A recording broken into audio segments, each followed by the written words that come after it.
It was April on the south rim of the Grand Canyon. I had woken up quite early with the intention of going out to watch the sunrise over the canyon. And when I opened up the door, I discovered that it had snowed overnight, quite heavily. And so I went back inside, I got an extra jacket, got a blanket, and trudged down silently through that new, fresh snow. And when I got to the edge of the canyon, I discovered I was not the only one with this idea. There were lots of other people there, but you know what? As is the case in many national parks, all you have to do is go a few hundred yards down a trail, and you pretty much have the place to yourself. And that's what I did. I found myself a sunny spot off the edge of the trail, spread my blanket out, snuggled in for what I was sure was going to be a pretty extraordinary show. In the growing light, I could see that every pinnacle, every crack, every ledge was covered in fine white snow. Just a little bit of that golden rock peeking through underneath. I watched as the shadows of those pinnacles got shorter as the sun rose higher in the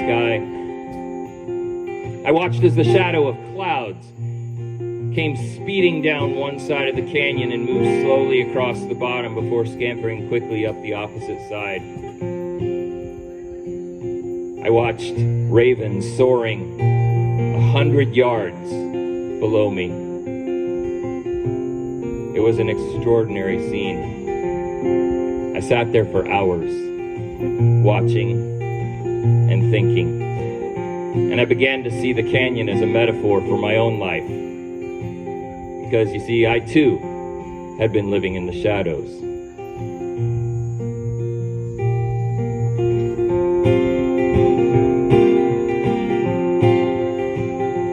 I can't change, even if I try. Even if I wanted to. My love, my love, my love, I can't change, even if I tried. Even if I wanted to. My love, my love, my love. For 32 years, I was hiding because I'd been told by so many people I should hide. I'd always known I was gay. I just never imagined I would ever say those words out loud, much less in front of a crowd of strangers and friends on the front lawn of a National Park Visitor Center. But in that incredible place, in that incredible moment, I felt empowered. And I decided that when I got home, I was going to be honest with the people I loved most about who I really was. And that's what I did. First person was right out there on that jetty. And my life became better and happier for being honest with myself and with others. Fast forward 14 months. I'm back at the Grand Canyon. Again, it is before dawn. And again, there is snow on the ground. But two things are different this time. I'm on the north rim of the Grand Canyon, the opposite side of that miles-wide gash in the earth. And I'm not alone. I took Roger by the hand, and I led him down to have his first look at the place that had gotten me to that moment. We found a place out of the wind, sat down, and watch the sun rise together. I can't change, even if I try. Even if I wanted to. My love, my love, my love, I can't change, even if I try. Even if I wanted to. My love, my love, my love, he keeps me warm. He keeps me warm. He keeps me warm. love, my love, my love. Fast forward again, this time 18 years. I am in a place that couldn't be more different than the Grand Canyon. It is loud. It is raucous. There are people dancing. There are flags. In the distance is the sound of what must have been 1,000 motorcycles roaring and revving their engines. And I am standing in the middle of Fifth Avenue in New York City, surrounded by 12.5 people dressed just like me. Green pants, gray shirt, and a funny hat. Just days after President Obama declared the newest national park at the time, Stonewall National Monument. Stonewall was the site where in 1969, the most marginalized members of the LGBTQIA plus community decided they weren't going to take it anymore. They were going to fight back against the harassment that they constantly received. It was the night they finally said they weren't going to take it anymore, and it inspired a movement that resulted in a time when being gay just isn't a big deal anymore, and a time when the vast majority of people realized that nobody would ever choose to be discriminated against, and that love is love.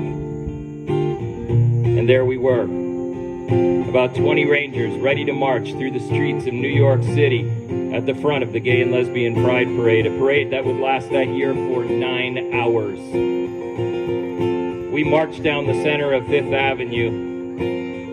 I looked up at the Empire State Building while people stood 10 and 20 deep on the sidewalks around us. The crowds cheered when they saw our flat hats coming down the road, not because of who we were, but because of what we represented and the idea that people like them were now represented in one of this nation's greatest institutions, our national parks.